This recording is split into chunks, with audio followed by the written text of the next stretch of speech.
मैं कोई त्योहार नहीं करती, कोई मैं व्रत नहीं करती, तीज भी नहीं करती, सिंदूर भी नहीं लगाई हूँ। और मेरे पति प्रोफेसर रमाकांत ठाकुर जी बिल्कुल हेल्दी और स्वस्थ हैं। मैं ब्राह्मणों से, इस व्यवस्था से बहुत दूर हूँ और बहुत सालों से हूँ, मान्यवर जा रहे हैं 2001 से। और आज हमारे सारे बच्चे सफल हैं। 2 बेटियां हैं मेरी जो इंटर कॉलेज में लगी हैं 2 साल पहले। एक का गायघाट में है, वो भी आ जाएगी, और एक मधुबनी में थी, वो भी ट्रांसफर होके यहाँ आ जाएगी। एक बेटा MBBS कर रहा है। सारे बच्चे सफल है। नहीं है कि हम भगवान को नहीं मानते हैं तो भगवान की वजह से हमारे बच्चे नहीं, सारे बच्चे सफल। परिवार सुखी है, दोनों सर्विस में हैं, ठीक हैं, स्वस्थ हैं, आपके सामने खड़े हैं। तो मन से, ये मन का जो भ्रम है ना, जो आप उधर दे रही है ना, उसे निकाल के फेंकिए। एक शराबी पिता से भी ज्यादा खतरनाक एक पाखंडी माँ होती है। एक शराबी पिता से भी ज्यादा खतरनाक एक पाखंडी अंधविश्वासी माँ होती है। कैसे? कभी भी एक शराबी पिता ये नहीं चाहेगा कि मेरे बच्चे शराबी बने, कभी भी नहीं चाहेगा। लेकिन जो अंधविश्वासी माँ होगी, पाखंड में डूबी हुई माँ होगी, धार्मिक कर्मकांडों में उलझी हुई माँ होगी, वो हमेशा चाहेगी कि मेरे बच्चे भी ऐसा ही बने। इसलिए सबसे ज्यादा जवाबदेही और जिम्मेदारी हम महिलाओं के कंधे पर है। हम क्या देखना चाहते हैं, अपने बच्चों को क्या बनाना चाहते हैं? अपने बच्चों को मजबूत बनाना चाहते हैं, साइंटिफिक अप्रोच वाला बनाना चाहते हैं, या उन्हें हम धार्मिक कर्मकांडों में उलझा करके उन्हें मानसिक रूप से पंगु बनाना चाहते हैं? ये आपको तय करना होगा। कितना अजीब लगता है जब हमसे गाय का गोबर रख के कहा जाता है कि तुम इसे मान लो कि ये गणेश है। पूजा होता है तो होता है ना। आप समझ सकते हैं कि पढ़ा लिखा व्यक्ति भी कोई गाय का गोबर ला के रख दे और उसे कहे कि मान लो कि गणेश हैं, तो हमारा विवेक कहाँ है? हम कितने विवेकशील हैं? समझ सकते हैं आप कि हम कितने विवेकशील रह गए कि गोबर को रख के कहा जाता है कि मान लो कि गणेश। वहीं पर पहचान हो गई कि आप में विवेक कितना है, आप क्या सोचते हो और क्या नहीं सोच सकते हो, सोचने की क्षमता आपकी कहाँ तक है। मानसिक टेस्ट, वो पैरामीटर, तो आप उन सब चीजों से निकले। बुद्ध शरण हंस जी लिखे हैं 4 खूंटे जिसमें हम लोग बंधे हुए हैं। उन 4 खूंटों को उखाड़ फेंकना है। पहला है ब्राह्मण पुरोहित। घर बनाते हैं हम, गृह प्रवेश किसके अनुसार होता है? गृह प्रवेश किसके अनुसार होता है? ब्राह्मण के अनुसार। बच्चे पैदा करते हैं हम, नामकरण कौन करता है? शादी विवाह ठीक करते हैं हम, बिना तिथि कुछ नहीं करते। तो वो जानता है, जबकि वो ऐसा है कि वो आपसे हो सकता है कि बिना पढ़ा लिखा ब्राह्मण हो, कुछ नहीं जानता हो, लेकिन वो जैसे नचाएगा आप वैसे नाचेंगे। दूसरा खूंटा है उनके शास्त्र, जो उन्होंने शास्त्र लिखे हैं। वेद है, उपनिषद है, गीता है, महाभारत है, मनुस्मृति है, जिसमें महिलाओं के लिए पता है आप लोगों को क्या लिखा है? महिलाएं एक लता की समान है। लता मतलब समझती हैं, जो ये बेल होती है, बेल, तुरई की बेल होती है, लौकी की बेल होती है, उसके समान है। यानी उसमें कोई दम नहीं होता है, कोई शक्ति नहीं होती है, उसको ऊपर चढ़ने के लिए सहारे की जरूरत होती है। उसी तरह से महिलाओं को माना है कि महिलाएं एक लता के समान है, जिसे बचपन में पिता के अधीन, युवावस्था में पति के अधीन और वृद्धावस्था में पुत्र के अधीन रहना चाहिए। आगे कहता है कि महिलाएं नरक की द्वार हैं। कितनी गालियां दी गई है। तीसरा है उनके त्योहार। मैंने अभी कहा कि त्योहार का मतलब होता है तुम्हारी हार, यानी हम जो भी त्योहार मनाते हैं, अगर उसका सही तरीके से विश्लेषण किया जाए तो हम अपने महापुरुषों के हार का जश्न मनाते हैं। कितने नालायक लोग हैं हम लोग। उनके तीर्थ, जो ये तीर्थ स्थल हैं, अब जब खोज हो रहा है, हमारे लोगों ने भी जब खोज की शुरू किया है, तो 99% ये तीर्थ स्थल बुद्ध से जुड़ा हुआ है। ये जो तीर्थ स्थल है वो बुद्ध का है, जहाँ बौद्ध मठ हुआ करता था, और उसको इन्होंने तीर्थ स्थल में कहीं किसी धाम में, कहीं किसी धाम में कन्वर्ट करके धार्मिक स्थल के रूप में प्रचारित कर। तो जो संसाधन, जो पैसा आप लोग खर्च करती है तीर्थ पर, वो पैसा आप लोग खर्च करें अपने बच्चों के पढ़ाई पर। इन्हें उखाड़ फेंको। ये 4 चीजें हैं, और ये 4 चीज से जिस दिन आप उखाड़ देंगी, जिस दिन आप इससे दूर हो जाएंगी, उस दिन से शायद मुझे लगता है कि आपकी तरक्की शुरू हो जाएगी। एक मेरी जैसी ही पढ़ी लिखी लड़की थी, शादी उसकी एक ऐसे परिवार में हो गई जहाँ लोग बहुत धार्मिक विचारधारा के थे। जब वो लड़की शादी करा के अपने घर में जाती है, ससुराल जाती है, तो उसकी सासू माँ कहती है कि गाँव में ही एक मंदिर था, दूसरे तीसरे दिन कि बहू चलो मंदिर में हम पूजा करके आते हैं। अब वो लड़की सोचती है कि हम तो मंदिर को मानते, हम तो भगवान को मानते नहीं है। अब लेकिन सासू माँ से उसके सामने दिक्कत ये है कि 2 दिन की गई हुई बहू सासू माँ को कैसे मना कर दे कि हम मंदिर में नहीं जाएंगे, भगवान को नहीं मानते हैं, ये तो गलत हो जाएगा। वो जाती है सासू माँ के साथ, हाथ में बाल्टी ले लेती है, कुआं होता है आप लोग जानती है मंदिर के पास, जहाँ से पानी लेके, या नल होता है, पानी लेके मंदिर में धुलाई किया जाता है या जल चढ़ाया जाता है। वो जब वहाँ पहुँचती है बाल्टी लेके, तो देखती है कि गाय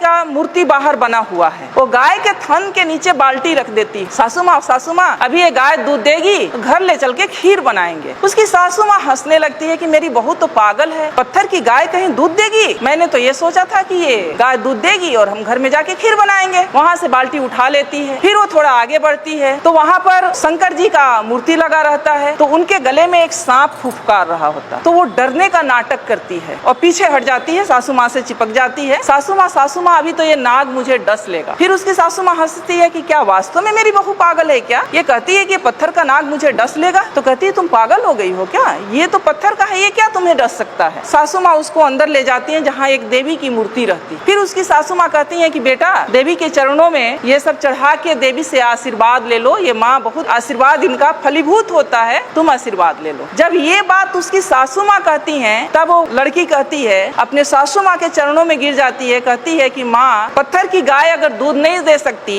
और एक बाघ भी बाहर बना हुआ था उसे भी देख के डरी थी, पत्थर का बाघ मुझे खा नहीं सकता, पत्थर का नाग मुझे डस नहीं सकता, तो ये पत्थर की देवी मुझे आशीर्वाद भी नहीं दे सकती। मेरी देवी आप हो और मैं तो आपकी सेवा करूंगी और मुझे तो आपका आशीर्वाद चाहिए। कि जो समाज ये कहता है कि हम सब हिंदू हैं और हिंदू आज खतरे में हैं, इसलिए हम सबको इकट्ठे होकर रहना चाहिए, जुड़ कर रहना चाहिए, वही समाज क्योंकि वो शीर्ष पर बैठा हुआ है, सारी व्यवस्थाओं की बागडोर उसके हाथ में है, फूले जैसे पिक्चर को जनसाधारण के बीच में दिखाने से गुरेज कर रहा है। मेरा एक सवाल है, क्या महात्मा ज्योतिबा फूले और सावित्रीबाई फूले जिनके जीवनी पर ये पिक्चर बना है, क्या वो हिंदू नहीं थे? क्या वो हिंदू व्यवस्था को नहीं मानते थे? और अगर वो हिंदू व्यवस्था को मानते थे, हिंदू थे, तो फिर इस पिक्चर को जनसाधारण के बीच दिखाने से गुरेज क्यों? ये एक बहुत बड़ा सवाल है जो सिर्फ मेरे नहीं, जो लोग आज एक झंडे के नीचे एकत्र होने के लिए हिंदुत्व के नाम पर मरे जा रहे हैं, उनको सोचने वाली बात। सावित्रीबाई फूले और ज्योतिबा फूले एक ऐसा नाम है जिन्होंने आपको आज इस स्थिति में बैठने का हक दिया। अगर मैं आज एक प्रोफेसर हूँ तो इसका भी श्रेय ज्योतिबा फूले और माता सावित्रीबाई फूले को जाता है, क्योंकि अगर वो ये प्रयास नहीं किए होते तो हम महिलाएं ना कोई डॉक्टर बनता, ना इंजीनियर बनता, ना प्रोफेसर बनता। सिर्फ महिलाएं ही नहीं, कोई भी SC ST OBC का व्यक्ति और सभी वर्ग की महिलाएं, मैं कहती हूँ कि महिलाओं का मतलब सिर्फ SC ST OBC की नहीं बल्कि सामान्य वर्ग की भी महिलाएं, सभी वर्ग की महिलाएं आज जो कुछ भी हैं हम लोग, वो हम माता सावित्रीबाई फूले और ज्योतिबा फूले की देन है। रही उनके संघर्ष की बात,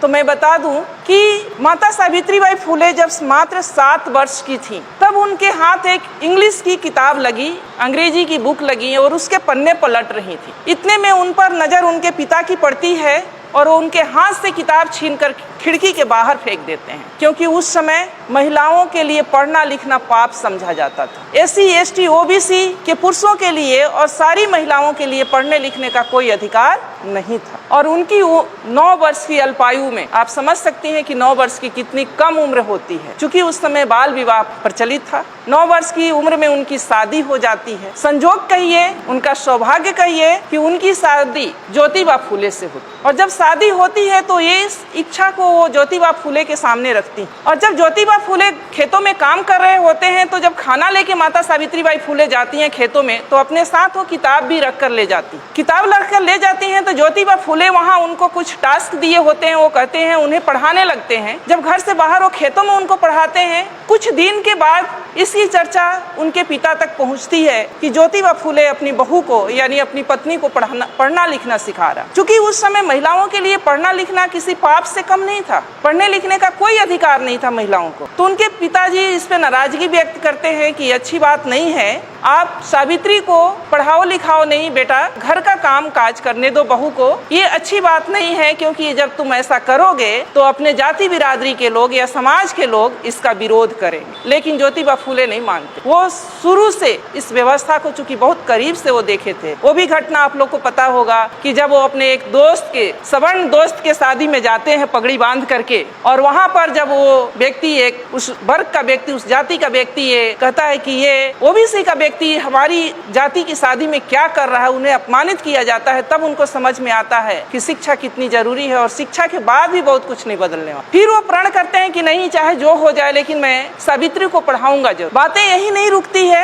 एक दिन उनके पिता उनके सामने एक शर्त रखते हैं कि या तो बहू को यानी सावित्री को पढ़ाना लिखाना छोड़ दो या तो मेरा घर छोड़ दो। उस समय सावित्री बाई भी हक्के बक्के रह जाती हैं कि पिता समान ससुर दो तरह की शर्त रख दिए, या तो मैं पढ़ना लिखना छोड़ दूं या पति के साथ मैं घर को छोड़ दूं। ज्योतिबा फूले कहते हैं कि डरने की बात नहीं है, हम पढ़ना लिखना नहीं छोड़ेंगे, तुम्हें पढ़ना लिखना है और हम पिता का घर छोड़ेंगे। उस समय बिना झिझक बिना कुछ लिए वो अपने माता पिता का घर ज्योतिबा माता सावित्री बाई फूले के साथ छोड़कर घर से निकल जाते। आज जो हिंदू मुस्लिम हो रहा है उस पर मैं थोड़ा बात करना चाहूंगी। उस्मान शेख एक नाम है जो ज्योतिबा फूले के बहुत अच्छे दोस्त हुआ करते थे। पूना के पेठ बाजार में रहते थे। जब वो घर से निकाल दिए जाते हैं तो उसी पूना के पेठ बाजार में जाते हैं और एक रूम लेते हैं, कमरा लेते हैं, रहने लगते हैं। उस्मान शेख से मिलते हैं। उस्मान शेख भी प्रगतिशील विचारधारा के थे। उस समय पर उस्मान शेख उनका मदद करते हैं ज्योतिबा फूले का। आप सोच सकती हैं कि उनके पिताजी ने उन्हें घर से निकाल दिया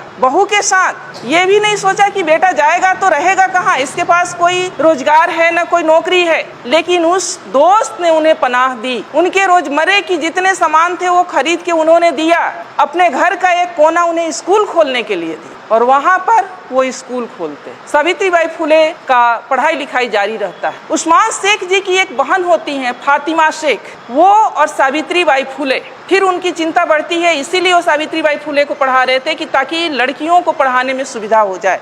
वो अपने समाज में SC ST OBC और महिलाओं के लिए शिक्षा का अलख जगाना चाहते थे। दोनों ने मिलकर स्कूल खोला। जब सावित्री बाई फूले स्कूल जाया करती थी पढ़ाने के लिए, ऐसा नहीं था कि वो स्कूल किसी जाति विशेष के लिए था या किसी वर्ग विशेष के लिए था। वहाँ महिलाओं के लिए था, बच्चियों के लिए था और किसी भी कास्ट की किसी भी जाति की बच्चियां जा सकती थी पढ़ने के लिए। उन पे गोबर और कीचड़ फेंके गए, उन्हें गालियां दी गई, उन्हें पत्थरों से मारा गया, उनका अपमान किया गया, लेकिन वो झुकी नहीं, न वो रुकी, अनवरत उस काम में लगी रही। फिर जब इस बात से उन्हें परेशानी हुई तो माता सावित्री बाई फूले और ज्योतिबा फूले ने कि कीचड़ भरे कपड़ों में कैसे बच्चों को पढ़ाया जाए, तब उन्होंने एक बीच का रास्ता निकाला कि ये काम तो हमें नहीं छोड़ना है जो हमने स्कूल खोला है बच्चियों को पढ़ाने का है। तो एक कपड़ा, एक साड़ी वो अपने साथ थैले में करके ले जाती थी और एक साड़ी पहन कर जाती थी। जिस साड़ी पर गोबर और कीचड़ फेंके जाते थे उस साड़ी को खोल करके रख देती थी और दूसरा साड़ी पहनकर बच्चियों को पढ़ाती थी। और फिर जब आना होता था तो वो साड़ी खोल के रखती थी और गोबर और कीचड़ वाली साड़ी पहनकर घर। आप सोच सकती हैं कि वो महिला जिनके कोई औलाद नहीं थे, सावित्री बाई फूले के कोई अपने बच्चे नहीं थे, अपने संतान नहीं थे, इसके बावजूद भी उन्होंने इतना अपमान क्यों झेला दूसरी लड़कियों को पढ़ाने। आज हम लोग अगर सावित्री बाई फूले की चर्चा कर रहे हैं तो उसके पीछे का राज यही है कि वो निस्वार्थ भाव से पूरे समाज की महिलाओं को मुख्य धारा से जोड़ने के लिए उन्होंने ये काम किया और इसमें हजारों रोड़े आए, उन्हें घर से निकाला गया, उन्हें अपमानित किया गया, उन पर कीचड़ और गोबर फेंके गए, फिर भी वो कभी रुकी नहीं। फूले दंपति इतना अपने काम के प्रति अड़िग थे कि लाखों परेशानियां आने के बावजूद भी वो दोनों रुके नहीं। इतना ही नहीं, उस समय चूंकि कम उम्र में शादी हो जाती थी तो लड़कियां कम उम्र में शादी होने की वजह से बाल विधवाएं भी हो जाती थी और एक बहुत बड़ा अत्याचार महिलाओं के ऊपर बाल विधवा के रूप में था। अगर कोई बाल विधवा हो जाती उसके बाल मुड़ दिए जाते, जैसा कि मान्यवर ने बताया। उसको अच्छा खाने का हक था, न अच्छा पहनने का अधिकार था, उसे कहीं एक रूम में कोठरी में डाल दिया जाए, यानी उसकी जिंदगी एक नरक के बराबर हो गई थी। उससे माता सावित्री बाई बहुत व्यथित थी। उन्होंने इस बात की भी चर्चा ज्योतिबा फूले से की और उन दोनों ने मिल करके एक बाल विधवा आश्रम खोले, जहाँ जो उपेक्षित बाल विधवाएं हैं या जो वैसी बाल विधवा जो माँ बनने वाली हैं किसी कारण से और समाज उनको या परिवार उनको स्वीकार नहीं कर रहा है, वो वहाँ आकर अपनी बच्चों को जन्म दे सकती थी। इतना बड़ा काम उन लोगों ने सिर्फ और सिर्फ समाज के लिए किया। और आज हमने जैसा कि कहा कि पढ़ने लिखने का जो अधिकार मिला, अगर ज्योतिबा फूले नहीं होते, सावित्री बाई फूले नहीं होती तो छत्रपति साहू जी महाराज नहीं होते, छत्रपति साहू जी महाराज नहीं होते तो फिर बाबा साहब भी नहीं होते, और बाबा साहब नहीं होते तो ये संविधान नहीं होता, ये संवैधानिक अधिकार नहीं होता, और आज हम यहाँ बोल नहीं रहे होते, आप लोग यहाँ सुन नहीं रहे। अब महिला सशक्तिकरण की बात हम करते हैं। महिला सशक्तिकरण, मैं ये नहीं मानती कि आज भी महिलाएं हमारी कमज़ोर हैं। हमारी महिलाएं सशक्त हुई हैं, ऊंचे ऊंचे पदों पर गई हैं, डॉक्टर बनी है, इंजीनियर बनी है, पायलट बनी है, जज बनी है, हर क्षेत्र में वो काबिलियत हासिल की हैं। लेकिन क्या उनका सशक्तिकरण की दिशा सही है? सवाल यहाँ है, क्या हम उस व्यवस्था को, उन महापुरुषों के त्याग और बलिदान को समझ पा रहे हैं जिसकी बदौलत आज हम यहाँ बैठे हैं या हम हैं? नहीं। हमें निराशा और हताशा होती है कि जिस व्यवस्था ने हम महिलाओं को ह्यूमन बीइंग नहीं समझा, मानव नहीं समझा, जिसने हमें नरक का द्वार कहा, जिसने हमें पतित कहा, जिसने हमें ये कहा कि महिलाओं के घुटने में दिमाग होते हैं, जिसने हमें न जाने कितनी गालियों से अपमानित किया, आज भी हम पढ़ी लिखी महिलाएं भी उसी व्यवस्था को पुष्ट करने में लगे हुए हैं। अपना साधन संसाधन सब वहाँ खर्च करने में लगे हैं। और जिन महापुरुषों ने हमें ये हक दिया मान सम्मान के साथ जीने के लिए, न तो उन्हें हम जानते हैं, न जानने की कोशिश करते हैं, न हम उन्हें पढ़ते हैं, और अगर जानते भी हैं तो उसे मानते नहीं। दिक्कत सबसे बड़ी यहाँ, आज जिस व्यवस्था के तहत हम लोग जी रहे हैं, मान्यवर ने कहा कि दो सिद्धांतों, दो विचारधाराओं की लड़ाई है जो 300 वर्षों से चली आ रही है। बहुत सारे, कबीर जी बिल्कुल पढ़े लिखे नहीं थे, लेकिन उनके इतनी सटीक विश्लेषण है। पाहन पूजे से हरि मिले तो मैं पूजू पहाड़, ताते ये चक्की भली पीस खाए संसार।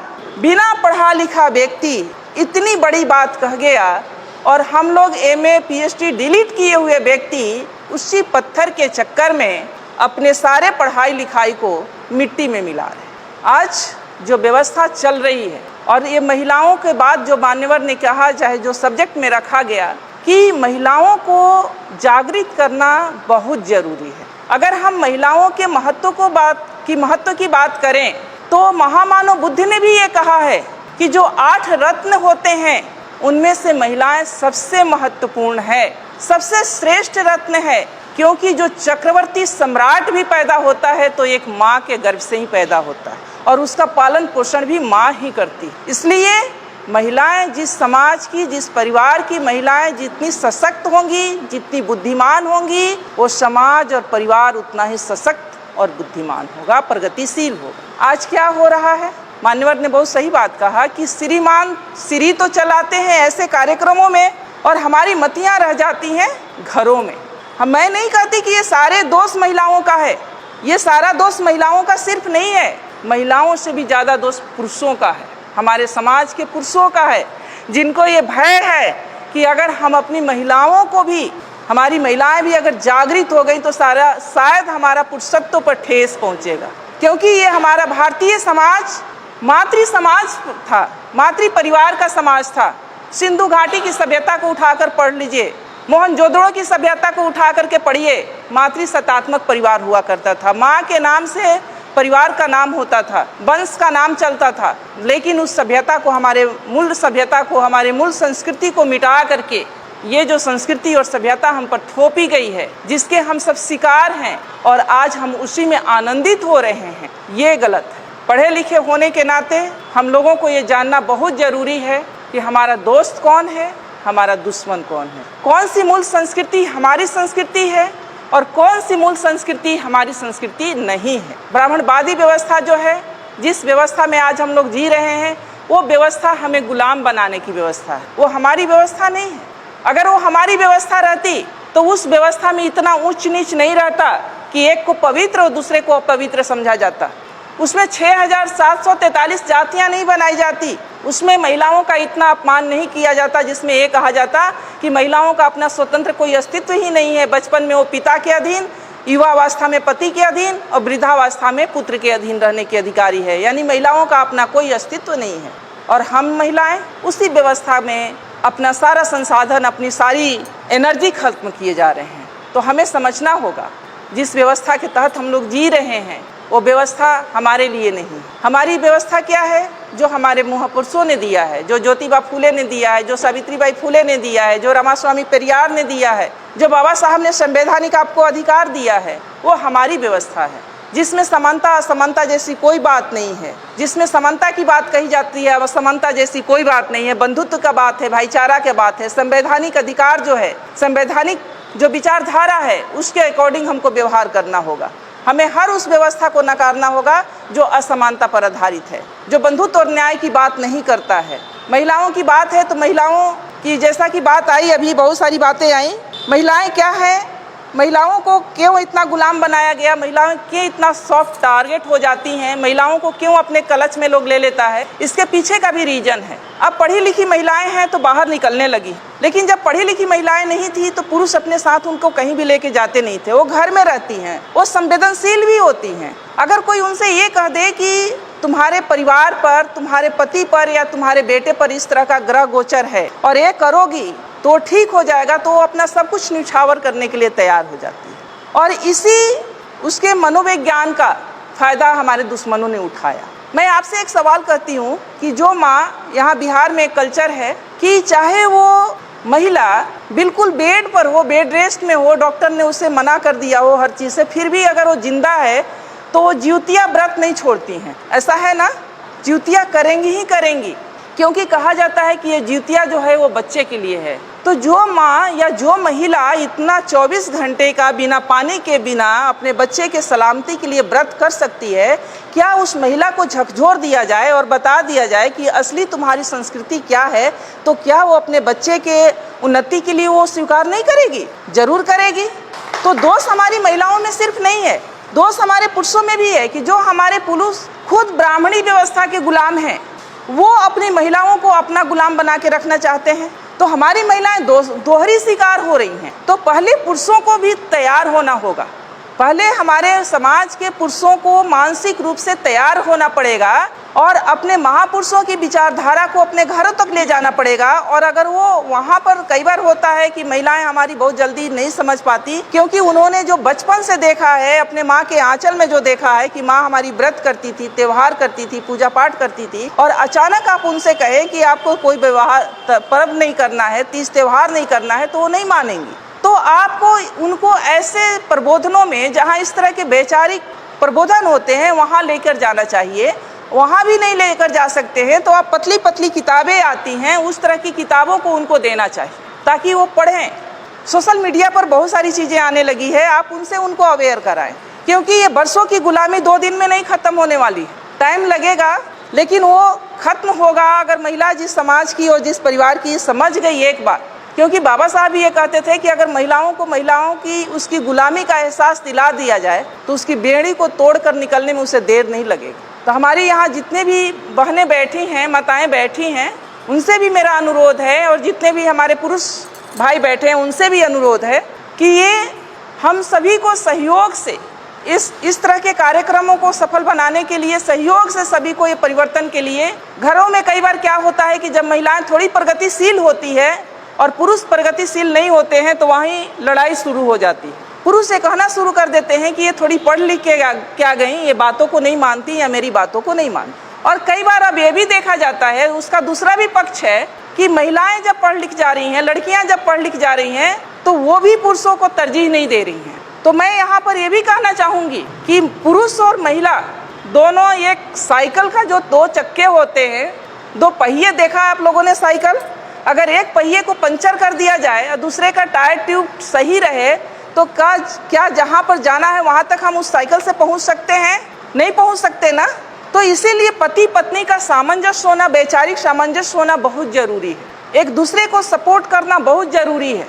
और अगर पति अगर प्रगतिशील हैं, इस तरह के प्रबोधनों से अगर वो सशक्त हो गए हैं और पत्नी नहीं किसी तरह से मान रही हैं, तो आप उन्हें ब्लेम मत करें कि वो नहीं मानती हैं। आप एक तो उनको ऐसे कार्यक्रमों में ले जाएं, दूसरे में पतली पतली किताबें दें, उनसे धीरे धीरे बातें करें, उन्हें बताएं, तभी वो सशक्त हो सकती हैं या सुन सकती हैं, आपको बातों को समझ सकती हैं। अभी जो समाज में ये चल रहा है, देश में ये चल रहा है कि हिंदू असुरक्षित हैं और हिंदुओं एक हो जाओ, मुस्लिम सिर्फ बहाना है, टारगेट पर SC ST OBC हैं, मूल निवासी हैं। जो आपको ये दिखाया जा रहा है हिंदू मुस्लिम का सीन, वो वास्तव में हिंदू मुस्लिम का सीन नहीं है। हिंदू मुस्लिम के आड़ में SC ST OBC को कैसे घुटने पर लाया जाए, जो थोड़ा सा ऊपर उठ गया है, कैसे उसे बर्बाद किया जाए, ये पूरे षड्यंत्र देश में चल रहा है। अब है कि स्त्रियों का शोषण सबसे ज़्यादा कहाँ हो रहा है, तो स्त्रियों का शोषण सबसे ज़्यादा धर्मों ने किया है। जो धर्म जिसको हम लोग धर्म कहते हैं, वास्तव में वो धर्म नहीं धंधा है। जो धर्म कहते हैं कि हम धार्मिक काम कर रहे हैं, वो धर्म नहीं धंधा है। और पढ़े लिखे भी यहाँ अंधा है, क्योंकि धर्म का अर्थ होता है धारण करना। मैं समाजशास्त्र की छात्रा रही हूँ, उसमें पढ़ाया जाता है कि धर्म का अर्थ होता है धारण करना। धर्म का अर्थ कहीं भी पूजा पाठ से नहीं है। धर्म का मतलब होता है हमारे नैतिक चरित्र से, कि हम कितने नैतिक हैं। हम अपने कर्मों के प्रति, कर्म का मतलब हमारी जो ड्यूटी है, जो हमारी रिस्पॉन्सिबिलिटी है। अगर हम एक माँ हैं तो हमारा ये धर्म है कि अपने बच्चों का पालन पोषण, परवरिश अच्छे तरीके से करें। हमारा ये धर्म नहीं है कि हम मंदिर में जाके घंटी बजाएं और बच्चा हमारा भूख से बिलख रहा हो। धर्म का मतलब होता है हमारे नैतिके से। तो जो महिलाओं का जो शोषण सबसे ज़्यादा हुआ है वो धर्मों ने किया है, फिर भी महिलाएं सबसे ज़्यादा धार्मिक कर्मकांडों में उलझी रही हैं। उन्हें यह पता नहीं है कि जिन धार्मिक कर्मकांडों को मान रही हैं वो उन्हें गुलाम बनाने के लिए है। जिन धार्मिक कर्मकांड को हम लोग कर रहे हैं वो कुछ और नहीं है। जैसा उमा शंकर जी ने कहा कि महिलाओं के लिए व्रत त्यौहार इसलिए रखा गया कि जब वो माँ बनने वाली रहे और उपवास करे तो जो बच्चों को पौष्टिक आहार मिलना चाहिए वो न मिले और बच्चा जो है वो किसी तरह से माने हष्ट पुष्ट न हो। तो महिलाओं का इसीलिए किया गया कि महिलाएं किसी भी समाज की रीढ़ होती हैं, किसी परिवार की रीढ़ होती हैं। जिस परिवार की महिला पढ़ी लिखी होगी, मजबूत होगी, फिजिकली या मेंटली मजबूत होगी जिस परिवार के, उस परिवार के बच्चे भी मेंटली और फिजिकली मजबूत होंगे। जो महिलाएं देखती होंगी आप कि जो माँ बीमार सी है उसके बच्चे भी बहुत हष्ट पुष्ट नहीं होते।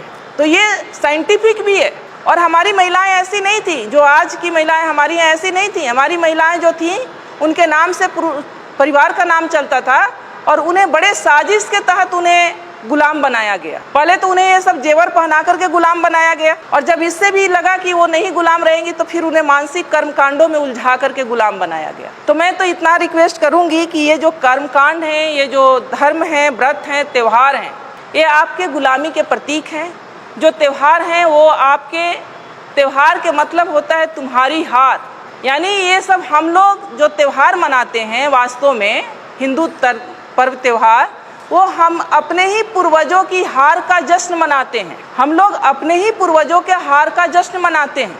और कहा गया है कि एक शराबी पिता से भी ज़्यादा खतरनाक एक पाखंडी माँ होती है। एक शराबी पिता से भी ज़्यादा खतरनाक एक पाखंडी अंधविश्वासी माँ होती है। कैसे? कभी भी एक शराबी पिता ये नहीं चाहेगा कि मेरे बच्चे शराबी बने, कभी भी नहीं चाहेगा। लेकिन जो अंधविश्वासी माँ होगी, पाखंड में डूबी हुई माँ होगी, धार्मिक कर्मकांडों में उलझी हुई माँ होगी, वो हमेशा चाहेगी कि मेरे बच्चे भी ऐसा ही बने। इसलिए सबसे ज़्यादा जवाबदेही और जिम्मेदारी हम महिलाओं के कंधे पर है। हम क्या देखना चाहते हैं, अपने बच्चों को क्या बनाना चाहते हैं? अपने बच्चों को मजबूत बनाना चाहते हैं, साइंटिफिक अप्रोच वाला बनाना चाहते हैं, या उन्हें हम धार्मिक कर्मकांडों में उलझा करके उन्हें मानसिक रूप से पंगु बनाना चाहते हैं? ये आपको तय करना होगा। अगर कोई भी माँ, मैं उदाहरण, कोई भी माँ अगर चाह ले कि मुझे अपने बच्चे को ऐसा बनाना है, तो मैं चाहती हूँ कि दुनिया की कोई भी ताकत उसे रोक नहीं सकती। अगर जो माँ अगर ठान ले कि मुझे अपने बच्चे को कैसा बनाना है, अगर चाह ले कि मुझे अपने बच्चे को एक सफल, सशक्त, मजबूत बनाना है, मानसिकता वाला, तो कोई भी दुनिया की ताकत उसको डिगा नहीं सकती। लेकिन कैसे वो बच्चा बनेगा? जब माँ ही उलझी रहेगी, माँ को देखेगा कि माँ हमारी मंदिर में घंटी बजा रही है, तो बच्चा अपने पर कैसे विश्वास, बच्चे को भी यही विश्वास होगा कि जब तक ये भगवान जी नहीं चाहेंगे हम कुछ नहीं बनेंगे। मैं ये नहीं कहती हूँ कि आप लोग एकदम पूजा पाठ को छोड़ दीजिए, लेकिन मैं एक छोटी सी कहानी आप लोग के सामने कहूँगी। एक मेरी जैसी ही पढ़ी लिखी लड़की थी, शादी उसकी एक ऐसे परिवार में हो गई जहाँ लोग बहुत धार्मिक विचारधारा के थे। जब वो लड़की शादी करा के अपने घर में जाती है, ससुराल जाती है, तो उसकी सासू माँ कहती हैं, वैसे भी अमूमन होता है कि गांव में ही एक मंदिर था, दूसरे तीसरे दिन कि बहू चलो मंदिर में हम पूजा करके आते हैं। अब वो लड़की सोचती है कि हम तो मंदिर को मानते, हम तो भगवान को मानते नहीं है। अब लेकिन सासू माँ से उसके सामने दिक्कत ये है कि 2 दिन की गई हुई बहू सासू माँ को कैसे मना कर दे कि हम मंदिर में नहीं जाएंगे, भगवान को नहीं मानते हैं, ये तो गलत हो जाएगा। वो जाती है सासू माँ के साथ, हाथ में बाल्टी ले लेती है, कुआं होता है आप लोग जानती है मंदिर के पास, जहाँ से पानी लेके, या नल होता है, पानी लेके मंदिर में धुलाई किया जाता है या जल चढ़ाया जाता है। वो जब वहाँ पहुँचती है बाल्टी लेके, तो देखती है कि गाय का मूर्ति बाहर बना हुआ है। वो गाय के थन के नीचे बाल्टी रख देती है। सासू माँ अभी ये गाय दूध देगी तो घर ले चल के खीर बनाएंगे। उसकी सासू माँ हंसने लगती है कि मेरी बहू तो पागल है, ये पत्थर की गाय कहीं दूध देगी। बोली अरे मैंने तो ये सोचा था कि ये गाय दूध देगी और हम घर में जाके खीर बनाएंगे। वहाँ से बाल्टी उठा लेती है, फिर वो थोड़ा आगे बढ़ती है तो वहाँ पर जो शंकर जी का मूर्ति लगा रहता है तो उनके गले में एक सांप फुफकार रहा होता है। तो वो डरने का नाटक करती है और पीछे हट जाती है, सासू माँ से चिपक जाती है। सासू माँ अभी तो ये नाग मुझे डस लेगा। फिर उसकी सासू माँ हंसती है कि क्या वास्तव में मेरी बहू पागल है क्या? ये कहती है कि पत्थर का नाग मुझे डस लेगा। तो कहती है तुम पागल हो गई हो क्या? ये तो पत्थर का है, ये क्या तुम्हें डस सकता है? तो बोली अच्छा नहीं डसेगा तो नहीं। तो लड़की समझती है दिमाग से कि अब मैं सही रास्ते पर हूँ, अब सासू माँ को समझाना थोड़ा आसान हो जाएगा। फिर उसके बाद सासू माँ उसको अंदर ले जाती हैं जहाँ एक देवी की मूर्ति रहती। फिर उसकी सासू माँ कहती हैं कि बेटा देवी के चरणों में ये सब चढ़ा के देवी से आशीर्वाद ले लो, ये माँ बहुत जो है आशीर्वाद इनका फलीभूत होता है, तुम आशीर्वाद ले लो। जब ये बात उसकी सासू माँ कहती हैं तब वो लड़की कहती है, अपने सासू माँ के चरणों में गिर जाती है, कहती है कि माँ अगर गाय का पत्थर की गाय अगर दूध नहीं दे सकती और एक बाघ भी बाहर बना हुआ था उसे भी देख के डरी थी, पत्थर का बाघ मुझे काट नहीं खा नहीं सकता, पत्थर का नाग मुझे डस नहीं सकता, तो ये पत्थर की देवी मुझे आशीर्वाद भी नहीं दे सकती। मेरी देवी आप हो, मेरी देवी आप हो और मैं तो आपकी सेवा करूंगी और मुझे तो आपका आशीर्वाद चाहिए। आज समाज में क्या हो रहा है, मैं महिलाओं को थोड़ा आईना दिखाना चाहूँगी। आज समाज में क्या हो रहा है, हम बहुत धार्मिक बन रहे हैं, हम खूब पर्व त्यौहार कर रहे हैं, तीज त्यौहार कर रहे हैं, मंदिरों में जा रहे हैं, तीर्थ स्थानों पर जा रहे हैं और घर में हमारे बुजुर्ग को हम पूछ भी नहीं रहे हैं कि आप खाना खाएंगे या नहीं, वो हमें बोझ लग रहे हैं। हमारे वृद्ध हैं, हमारे बुजुर्ग वृद्धाश्रम में जा रहे हैं, तो ये कैसा धर्म है? धर्म ही करना है तो मानवता का धर्म करें, आप अपने बुजुर्गों का सम्मान दें। धर्म ही करना है तो अपने पति का साथ दें। धर्म ही करना है तो अपने बच्चों को सद्मार्ग दिखाएं, उनको अपना समय दें, उनको सही रास्ते पर ले जाएं, उनको जीवन में सफल बनाएं, उनमें वैज्ञानिक सोच भरें, साइंटिफिक सोच भरें उनमें। धर्म ये है, धर्म ये नहीं कहता कि आप जा करके, अगर यही धर्म होता तो हमारे महापुरुष भी यही धर्म किए होते। बाबा साहब लास्ट में जा करके उन्होंने कहा कि ये धर्म रहने के लायक नहीं है और उन्होंने लास्ट में जाके बौद्ध धर्म को स्वीकार किया। वो कहते हैं कि जो धर्म एक कुत्ता बिल्ली को गोद में पालता हो, घर में जाने का अधिकार देता हो और एक व्यक्ति को अछूत मान के उसे छूने पर भी छूना भी नहीं चाहता हो, वो धर्म नहीं हो सकता। तो हम लोग को साइंटिफिक विचार अपने में लाना होगा, तभी हम अपने महापुरुषों की बात कर सकेंगे, उनकी विचारधारा को अपना सकेंगे और उनके विचारों पर चल सकेंगे। एक बार मेरी बहस हो गई थी सोशल मीडिया पर कि मुझसे पूछा गया, कुछ बातें थी, मैंने उस पर कटाक्ष की कि कितना अजीब लगता है जब हमसे गाय का गोबर रख के कहा जाता है कि तुम इसे मान लो कि गणेश है। होता है ना, पूजा होता है तो होता है ना। आप समझ सकते हैं कि पढ़ा लिखा व्यक्ति भी कोई गाय का गोबर ला के रख दे और उसे कहे कि मान लो कि गणेश हैं, तो हमारा विवेक कहाँ है? हम कितने विवेकशील हैं? समझ सकते हैं आप कि हम कितने विवेकशील रह गए कि गाय को भी रख करके, गोबर को रख के कहा जाता है कि मान लो कि गणेश है। यानी आप वहीं पर पहचान हो गई कि आप में विवेक कितना है, आप क्या सोचते हो और क्या नहीं सोच सकते हो, सोचने की क्षमता आपकी कहाँ तक है। मानसिक टेस्ट, वो पैरामीटर, तो आप उन सब चीज़ों से निकलें। मेरा बस एक ही रिक्वेस्ट है कि उन 3-4 चीज़ करें। 4 खूंटे की बात कही गई है, IAS एक शायद मेरे पास है वो किताब, 4 खूंटे, बुद्ध शरण हंस IAS हैं। ये पतली सी किताब है, IAS हैं, ये कोई साधारण व्यक्ति नहीं है, समझ सकते हैं आप लोग। बुद्ध शरण हंस जी लिखे हैं 4 खूंटे, जिसमें हम लोग बंधे हुए हैं। उन 4 खूंटों को उखाड़ फेंकना है। अगर वास्तव में अपने महापुरुषों के प्रति थोड़ी सी भी हम लोगों की अंदर श्रद्धा है तो करना पड़ेगा, तभी हम, क्योंकि जब तक हमारे इस मन मस्तिष्क में कुछ लिखा हुआ है, जब ब्लैक बोर्ड देख रहे हैं, जब तक ब्लैक बोर्ड पर लिखा हुआ है, दूसरी चीज़ तब तक नहीं लिखी जा सकती जब तक कि उसको साफ न किया जाए। बिना साफ किए दूसरी चीज़ नहीं लिखी जा सकती। तो ये जो 4 खूंटे हैं उससे आपको उखाड़ना होगा। पहला है ब्राह्मण पुरोहित। घर बनाते हैं हम, गृह प्रवेश किसके अनुसार होता है? गृह प्रवेश किसके अनुसार होता है? ब्राह्मण के अनुसार। बच्चे पैदा करते हैं हम, नामकरण कौन करता है? शादी विवाह ठीक करते हैं हम, बिना तिथि कुछ नहीं करते। तो वो जानता है, जबकि वो ऐसा है कि वो आपसे हो सकता है कि बिना पढ़ा लिखा ब्राह्मण हो, कुछ नहीं जानता हो, लेकिन वो जैसे नचाएगा आप वैसे नाचेंगे। तो सबसे पहले तो इसको छोड़िए, पहला खूंटा। दूसरा खूंटा है उनके शास्त्र, जो उन्होंने शास्त्र लिखे हैं, वेद है, उपनिषद है, गीता है, महाभारत है, मनुस्मृति है। मैं तो कहती हूँ कि उनके वेदों को भी आपको पढ़ना चाहिए। शायद आप उनके वेदों को पढ़ लें, मनुस्मृति को पढ़ लें, तो शायद कल्याण हो जाए। जिसमें महिलाओं के लिए पता है आप लोग को क्या लिखा है?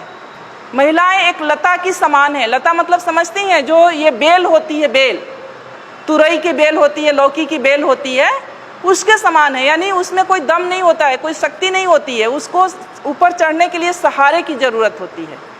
उसी तरह से महिलाओं को माना है कि महिलाएं एक लता के समान है, जिसे बचपन में पिता के अधीन, युवावस्था में पति के अधीन और वृद्धावस्था में पुत्र के अधीन रहना चाहिए। आगे कहता है कि महिलाएं नरक की द्वार हैं। कितनी गालियां दी गई है। तीसरा है उनके त्योहार। मैंने अभी कहा कि त्योहार का मतलब होता है तुम्हारी हार। यानी हम जो भी त्योहार मनाते हैं, अगर उसका सही तरीके से विश्लेषण किया जाए तो हम अपने महापुरुषों के हार का जश्न मनाते हैं। कितने नालायक लोग हैं हम लोग, कितने नालायक लोग हैं हम लोग, जो हम अपने ही पूर्वजों के अपमान, जो उनका अपमान हुआ।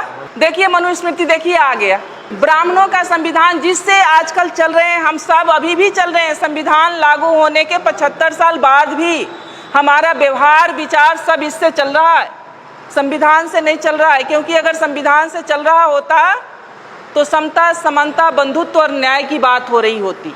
तो दूसरा है कि उनके शास्त्र का से अपना नाता तोड़ लीजिए। उनके त्योहार, उनके तीर्थ, जो ये तीर्थ स्थल हैं, अब जब खोज हो रहा है, हमारे लोगों ने भी जब खोज की शुरू किया है, तो 99% ये तीर्थ स्थल बुद्ध से जुड़ा हुआ है। ये जो तीर्थ स्थल है वो बुद्ध का है, जहाँ बौद्ध मठ हुआ करता था, और उसको इन्होंने तीर्थ स्थल में कहीं किसी धाम में, कहीं किसी धाम में कन्वर्ट करके धार्मिक स्थल के रूप में प्रचारित कर दिया। तो जो संसाधन, जो पैसा आप लोग खर्च करती हैं तीर्थ पर, वो पैसा आप लोग खर्च करें अपने बच्चों के पढ़ाई पर। मेरा कहना है कि बच्चों के पढ़ाई पर इन्हें उखाड़ फेंको। ये 4 चीज़ें हैं, और ये 4 चीज़ से जिस दिन आप उखाड़ देंगी, जिस दिन आप इससे दूर हो जाएंगी, उस दिन से शायद मुझे लगता है कि आपकी तरक्की शुरू हो जाएगी। और इसके लिए बहुत ज़रूरी है कि हम मानसिक रूप से बहुत मजबूत बने, तर्कशील बने। ये करना इतना आसान नहीं है। मैं आज आपके सामने खड़ी हूँ तो मुझ में कुछ परिवर्तन आप लोग को दिख रहा होगा, शायद नहीं भी दिख रहा होगा। तो कुछ चीज़ें मैं नहीं मानती, मैं कोई त्यौहार नहीं करती, कोई मैं व्रत नहीं करती, इवन यहाँ तक कि जिउतिया भी नहीं करती, तीज भी नहीं करती, सिंदूर भी नहीं लगाई हूँ। और मेरे पति प्रोफेसर रमाकांत ठाकुर जी बिल्कुल हेल्दी और स्वस्थ हैं। मैं ब्राह्मणों से, इस व्यवस्था से बहुत दूर हूँ और बहुत सालों से हूँ। मान्यवर जा रहे हैं 2001 से, और आज हमारे सारे बच्चे सफल हैं, सारे बच्चे सफल हैं। इसी मुजफ्फरपुर में 2 बेटियां हैं मेरी जो इंटर कॉलेज में लगी हैं 2 साल पहले। एक का गायघाट में है, वो भी आ जाएगी, और एक मधुबनी में थी, वो भी ट्रांसफर होकर यहाँ आ जाएगी। एक बेटा MBBS कर रहा है। सारे बच्चे सफल है। नहीं है कि हम भगवान को नहीं मानते हैं तो भगवान की वजह से हमारे बच्चे नहीं है, सारे बच्चे सफल हैं। परिवार सुखी है, दोनों सर्विस में हैं, ठीक हैं, स्वस्थ हैं, आपके सामने खड़े हैं। तो मन से, ये मन का जो भ्रम है ना, जो आप उधर दे रही है ना, उसे निकाल के फेंकिए और आप समझिए कि ये घर मेरा मंदिर है, परिवार ही मेरे देवता हैं। मेरे बुजुर्ग जो हैं, मैं ये मानती हूँ कि जो हमारे बुजुर्ग हैं, माता पिता, सास ससुर, जब तक मेरे ससुर जी जिंदा रहे, हस्बैंड आते थे या नहीं आते थे, मेरा निजी मामला है, लेकिन कभी कभी कहना पड़ता है। मैं गांव में आकर के, साल में 4 बार 5 बार मैं गांव में आकर के मैं अपने फादर इन लॉ के लिए रहती थी। क्योंकि मेरे फादर इन लॉ एक बार गए थे मुरादाबाद, मेरे बड़े जेठ नहीं हैं, तो जेठानी जो हैं तो घर नहीं छोड़ के जा सकते थे, तो उनकी वजह से मैं आके साल में 4 बार 5 बार 5-5 6-6 दिन रहती थी उनकी सेवा के लिए। वो मेरे लिए देवता थे। मेरे माँ बाप, मेरे सास ससुर, वो मेरे बड़े बुजुर्ग मेरे लिए देवता थे। तो मैं यही अनुरोध, मेरी माता जी बैठी हैं, इनसे बड़ा देवता कोई नहीं है। ये जिनके घर में भी हैं, उनसे, उनके घर के लिए मैं बताऊं कि उनसे बड़ा कोई देवता नहीं है। और कहीं उनको तीर्थ और मंदिर और मस्जिद और कहीं तीर्थ यात्रा पर जाने की ज़रूरत नहीं है जिनके घर में बुजुर्ग हैं और जिनके घर में बच्चे हैं। लेकिन इसके लिए आपको अपने अंदर से मजबूत बनना पड़ेगा, अपने भय को निकालना पड़ेगा, अपने डर को निकालना पड़ेगा। अगर सावित्रीबाई फुले भी हमें लोग के जैसा अगर उसी व्यवस्था में उलझी हुई होती, पेशवाओं का राज था उस समय, आप सोच सकती हैं कि कितना शक्ति थी, तो आज यहाँ उनका बैनर लगाकर और फोटो लगाकर हम लोग चर्चा नहीं कर रहे होते। तो उसको पढ़िए, उसको समझिए, उसको जानिए और आपके जो संसाधन हैं, जो पैसे हैं, जो समय है, उसको बचाइए अपने परिवार पर, अपने समाज पर, और इस तरह के कार्यक्रमों में खर्च कीजिए। जो आप उधर खर्च करें, इस तरह के कार्यक्रम में खर्च कीजिए, लोगों को इकट्ठा कीजिए, उनमें ये जागृति फैलाइए, ये विचार फैलाइए, तो शायद इससे ही हमारे समाज का कल्याण होना है। नहीं तो अगर हम उधर हैं तो उधर एक पशु से ज़्यादा हमारा महत्व नहीं है। उधर अगर हैं, हम जिस व्यवस्था में हम लोग जी रहे हैं, अगर उसी व्यवस्था में हैं तो किस स्थिति में हैं और क्या आपका महत्व है, आप लोग भी हमसे अच्छा जानते हैं। SC ST OBC के लिए क्या कहा गया है, उसको पढ़ने लिखने का अधिकार नहीं है, उसको संपत्ति रखने का अधिकार नहीं है, उसको अच्छा कपड़ा पहनने का अधिकार नहीं है, अच्छे मकान में रहने का अधिकार नहीं है। अगर उसके पास कुछ संपत्ति है तो उस पर पहला अधिकार ब्राह्मणों का बनता है, जो जब चाहे वो ले सकता है। तो क्या आप लोग चाहेंगे कि ऐसा हो? चाहेंगी? कोई माँ नहीं चाहेगी, कोई बहन नहीं चाहेगी कि हमारे बच्चों के साथ ऐसा हो। हर माँ, हर बहन यही चाहेगी कि हमारे जो बच्चे हों वो स्वतंत्रता के साथ, आज़ादी के साथ एक सशक्त मानव के रूप में ज़िंदगी जिए। तो उसके लिए व्यवस्था भी हम लोग को बनानी पड़ेगी, क्योंकि आज जिस व्यवस्था में थोड़ा सा हम लोग बोल पा रहे हैं, कह पा रहे हैं, हमारे महापुरुषों की देन है। और उनकी जो रोपे हुए पौधे का जो फल हम लोग खा रहे हैं, तो हम लोग की भी ये ड्यूटी बनती है कि अपने आने वाली पीढ़ी के लिए हम लोग भी एक रास्ता बना के जाएं, ताकि आने वाली पीढ़ी हमारे स्वाभिमान के साथ जी सके, एक मान सम्मान के साथ जी सके। मेरा जो जीवन का अनुभव है, मैं आपको बता सकती हूँ कि मैंने ऐसा नहीं है कि मैं शुरू में नहीं करती थी, मैंने 1-2 साल किया था। फिर मैं जहाँ पर रहती हूँ, मैंने देखा कि जब मेरे घर से फ़ोन जाता था कि ज्योतिया है या तीज है, चूँकि मैं सर्विस में हूँ तो मुझे भी उतना आभास नहीं होता था, छुट्टी नहीं होती वहाँ उतनी। तो मैंने कहा कि वहाँ के लोग नहीं करते, कोई नहीं जानता ये ज्योतिया क्या होता है, ये तीज क्या होता है, वो दूसरे महीने में। तो मैंने अपने दिमाग में ये सोचा कि ऐसा कैसे हो सकता है कि बिहार की माँ के लिए बच्चे अपने इतने प्रिय हैं और यहाँ की माँओं के लिए बच्चे नहीं प्रिय हैं। ये तो पूरे इंडिया में एक दिन होना चाहिए, ये तो बड़ा घालमेल है। फिर मैंने 1-2 साल मेरे तर्क चला, फिर मैंने छोड़ दिया। हमने कहा ये सब कुछ नहीं है, मन का भ्रम है, और मन के भ्रम के अंतर्गत ये सब कुछ हम लोग कर रहे हैं। तो ये सब एक तरह से हमारे मन का भ्रम ही है, और उस भ्रम में हम लोग पड़े हुए हैं। और जब तक हम लोग उस भ्रम से निकलेंगे नहीं, तब तक हम अपना सांस्कृतिक जो हमारी अपना कल्चर है उसको अपना नहीं पाएंगे। तो इसलिए मेरा एक अनुरोध यही है कि आप लोग अपने महापुरुषों को पढ़ें, उन्हें सुनें, उन्हें समझें, उन्हें जानें और उनके बताए हुए मार्ग पर चलने का प्रयास करें, ताकि हमारी आने वाली जो पीढ़ी है उससे भी एक अच्छा माहौल, एक अच्छा समाज और अपने महापुरुषों से जो मिली हुई आज़ादी है उसका उपभोग करने का अवसर मिले।